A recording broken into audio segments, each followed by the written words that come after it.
Hello everyone, welcome back to Reflections. Don't get used to the fall background because you're gonna get like two more of these and then we're into winter, unfortunately. Or fortunately, I don't know. Christmas time, that's fun. Winter, not so much. January, I'll be whining about winter. Till then, it'll be fun and there'll be lights and it'll be pretty and romantic and lovely. And yeah, then it's over. So anyway, until then, you get this beautiful background. But let's talk about reflections. What are we going to reflect on?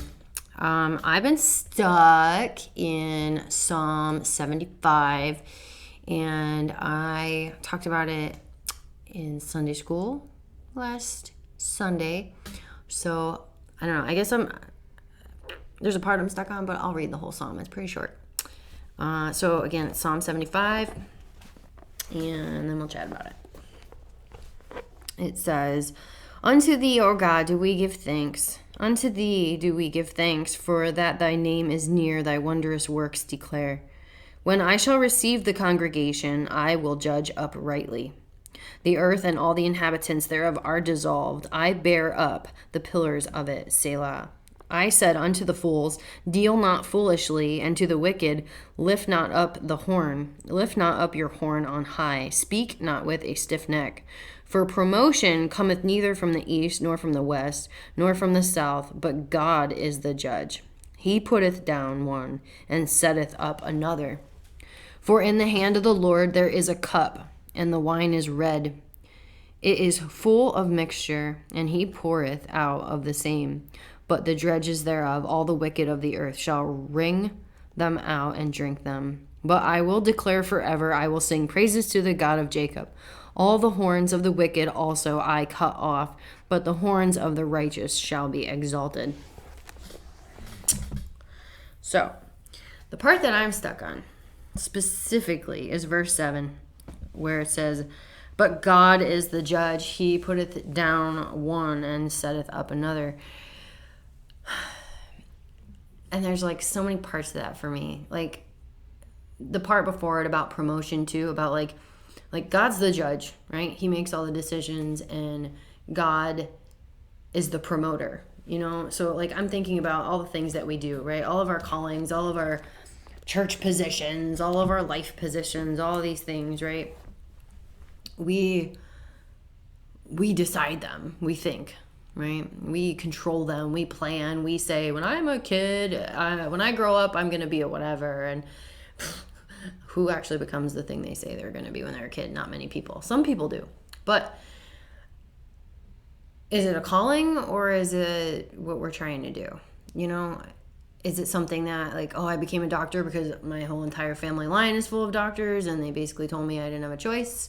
Or I just took over the family business, or I'm a pastor because my whole family's full of pastors, or like my whole family sang on the worship team and now I'm the worship leader. Like all these things, right? Like you should be at this, you're good at that. Like, oh no, you suck at that, don't do that. Like it's just constantly what we do. And like this to me, it just screams like God's like, no, like you can try that, you're not gonna be happy. You're never going to be happy. That's why people say like, oh, work is so bad, right? Work is torture, 9 to 5. And I'm counting the minutes until Friday. And then I have the weekend. And then I'm depressed all day Sunday because I have to go back on Monday and all these things. It's like, well, yeah, maybe because you're not doing what God called you to do. You know, like, are you answering God's calling? Are you listening to what he is telling you to do? And there's so many parts to this, right? Because I'm thinking about that. I'm thinking about callings and are we doing what God is telling us to do? And then I'm thinking about what we do to other people and how we do this. We decide who we're going to elevate. We decide who we're going to promote. Like, it's kind of crazy. Like, wouldn't God just do it? You know, he does. Like, I'm in the church world now, right? I went from the cell phone world to the church world. Night and day. You would think. Sometimes not so much. It's very scary how similar they actually are. But, you know, we look at these church leadership positions and, you know, we decide if people are good enough and whatever. And it's like, well, who cares if God has called them? Who cares if they were in their barn or their shower or their car or wherever they were in their quiet time with God, and God said, hey, listen, here's what you have to do. You have to go be a pastor. You have to go be a worship leader. You have to go, you're a prophet now, or whatever.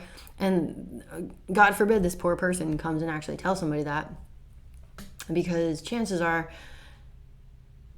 if God actually called them, then they probably don't look like they're qualified for that. Because I don't know if you noticed, but in the Bible, God liked to pick the weirdos and the crazy people and the unqualified, the disqualified, the murderers, the adulterers, the prostitutes, all the things. That's who he picked, because really that's what everybody is. But, you know, again, none of them would be qualified, certainly not by our definition, and they weren't then by those people. But God picked them on purpose. And I'm fully convinced, because now I've been in this position multiple times with God. It's super fun. Where I've said, like, okay, God, like, I know. I'm not good enough for this. I can't do it right. I'm not going to achieve. Like, my goal is to not dishonor you. My goal is not to forget you. My goal is not to ever take the glory for any of it. But you did not pick me because I'm good at something, or I'm good enough, or I am worthy. You literally only picked me because I went like this. I was the one that said, okay, God, here am I. When you said, hey, like, anybody want to do this? Or, hey, Summer, right? Like you did with Abraham, Moses, Isaiah, and they all said, here am I. Well, guess what? Surprise! You're crazy enough to answer the call. You answered the phone. Now God's telling you to do something. You got to do it. Because you don't have to do it, but he's going to make you miserable until you do it. Because that's the whole point, is to be obedient to God. And when you actually do the crazy thing, or you do whatever it is, even if it's not crazy, that's when you get the biggest and the best blessings and the most joy. And he knows that. He's not going to call you to something to make you miserable. You might be miserable in parts of it, because it might be really hard. But overall, it's going to be the best thing you ever do in your life. For your life now and for your life later. Because there will be rewards on multiple levels. He will reward your obedience. Like I said, it might not look like it. You might have to give up a whole bunch of stuff. You might have to give up secular life. You might have to give up people. You might have to give up relationships. You might have to give up jobs. You might have to give up stuff, houses, all the things. But there will be a reward that you won't necessarily understand until you get it. And there's definitely a reward in heaven for the obedience. So, I mean, I could talk about layers and layers and layers of this forever and ever, because it's kind of where I've been living for the last 2 years of my life. Layers of obedience and layers of callings and layers of crazy things that God wants me to do. And yeah, a whole lot of people hate my guts right now. It's true. I've been accused of a lot of things. A lot of things, actually. A lot of crazy things. A lot of big, biblical, mean words I've been accused of. But I know my word, and I know that God said that would happen to me if I followed him and I did the right thing. So it doesn't break me. It doesn't hurt me. It doesn't destroy me. It doesn't steal my joy. And honestly, it just makes me sad for those people and the situation that they're in, and it just gives me another way to pray for them and another way to love them, which is then another blessing. To be able to love people when they do that to you sounds crazy, but it's a blessing. So I guess the reflection would be, are you listening to God's calling? Are you listening to God's calling? Are you letting him do the promoting? Are you letting him do the judging with you and with everybody else? Or are you going around telling everybody what job they should have, if they should or shouldn't be a pastor, if they should or should not be a teacher, if they should or should not be a worship leader? Are you telling God you shouldn't be the things that he's called you to do because you're not good enough? Yeah, newsflash, you're not. You're just not. You're not good enough. So accept that you're not good enough. Understand that's not why he picked you.